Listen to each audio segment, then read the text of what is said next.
Here is the 2025 Toyota Camry SE in Ice Cap. This is all new this year, only in a hybrid powertrain, gaining 17 horsepower from the prior gen and 24 horsepower when you go all-wheel drive.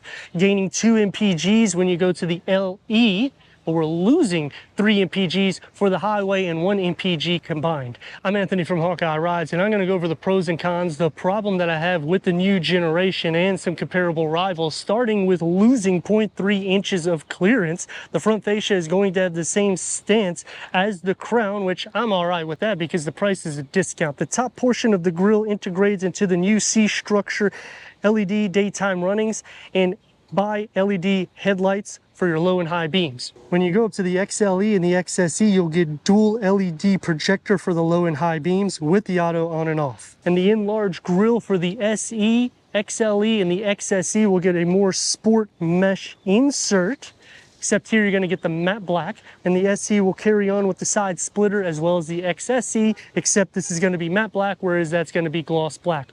All of the Camrys this year are going to receive the 2.5 liter 5th generation hybrid 4-cylinder. That's producing a combined of 225 horsepower and the same 163 pound-feet of torque as the prior gen, paired to an eCVT transmission. Now the SE and all trims actually lose curb weight. Here we're losing 41 pounds over the prior gen, and we're getting 48 mpgs for the city, 47 mpgs for the highway.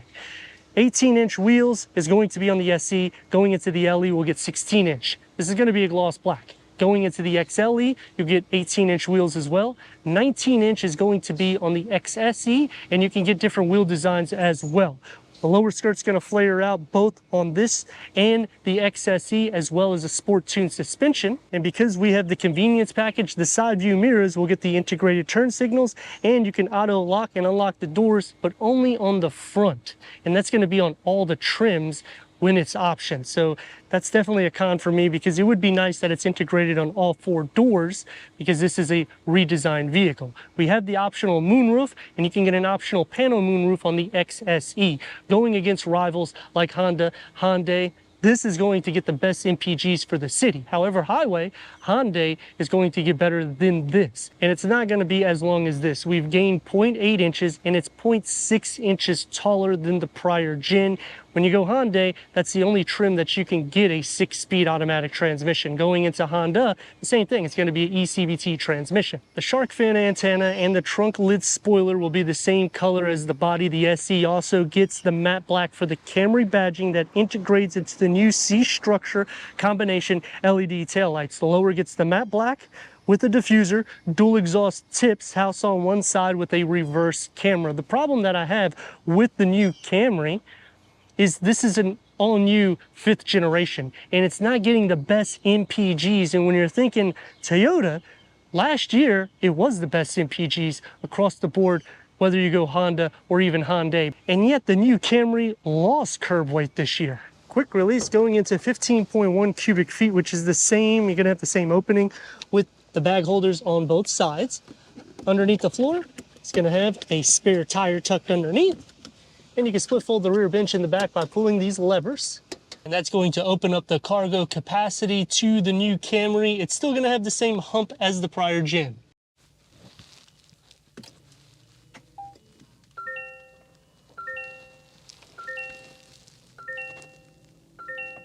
Ten-way power seat adjustment for the driver, 6-way manual seat adjustment for the passenger. You can option heated seats on the SE. Going up to the XEL and the XSE will get standard heated seats with packages for ventilated seats, and you'll get 8-way power seat adjustment for the passenger. Headroom and leg room. The SE is going to start with the sports pedals, which you'll also receive that on the XSE. The driver focus setup with the new dashboard design, and we have the upgraded 12.3 information display. Standard is wireless Apple CarPlay, wireless Android Auto, Sirius XM, AM, FM, streaming, Bluetooth audio, Amazon Alexa. Put it into reverse and you'll get a reverse camera with trajectory that will expand, and you can also change the camera layout. One thing that I dislike though is it doesn't cover up the whole 12.3 inches.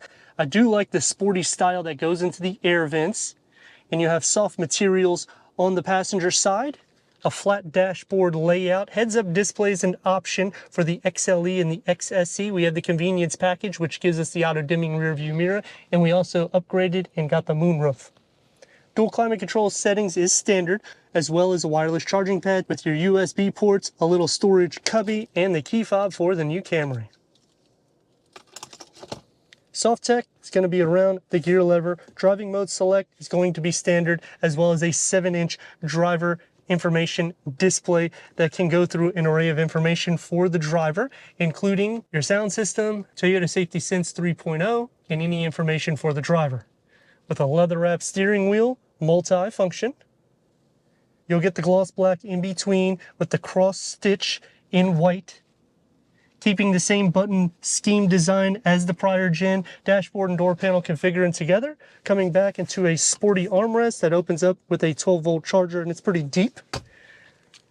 One touch up and down for the windows. It's going to be a little bit more sporty. The pattern comes into play here with the satin aluminum, with a long storage pocket and a beverage holder carved out. Headroom and leg room. We're going to have storage behind both of the seats in the front, with air vents, USB ports, cup holders with an armrest, and the door is going to have the same segment that's found in the front, except you're getting stripped of the soft materials. It's just going to have kind of a design pattern. It's going to be a little bit more sporty with a smaller beverage holder. Sliding into the center, the floor isn't flat, the rails are pushed up enough, but feet and shoulder space is not such a big deal.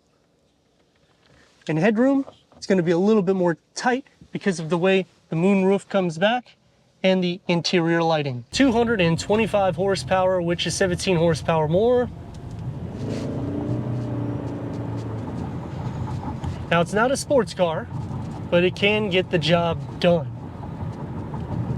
And most of the time, you're not gonna hear that hybrid powertrain at all, because it's going to be a lot more quiet in the interior. Even the drive itself is smoother, even though this is a sport tuned suspension. And if you're concerned about that, you can always drop a trim going into the LE, or I would recommend the XLE, so that way you can add similar features to the XSE, because those two are kind of the sweet spot, the SE and the XLE, when you're looking at the new hybrid Toyota Camry. It's going to take me to some pros and cons. Starting off with the pros is we're getting Lexus interior blended in with Crown on the exterior and also in the interior. We're getting more digital screens.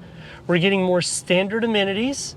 It's a little bit more of a soft drive. The exterior looks a little bit more sporty. It's going to take me to some cons. With this upgraded screen, we're not getting an upgraded reverse camera. It doesn't cover the whole screen whenever you're using it. Now, when you use Apple CarPlay, it does cover up the whole screen, so I like that. But then for remote start, you have to pay a monthly subscription. We're not receiving any GR or TRD this year, which saddens me, because even though it's not necessarily a powerhouse, it still has some performance because it had over 300 horsepower. I know it didn't do anything to the engine. It did change out the suspension and it lowered the ride, and it gave us a catback exhaust. We're not receiving that this year. Turn radius is going to be about 2 lanes. Let's rock and roll.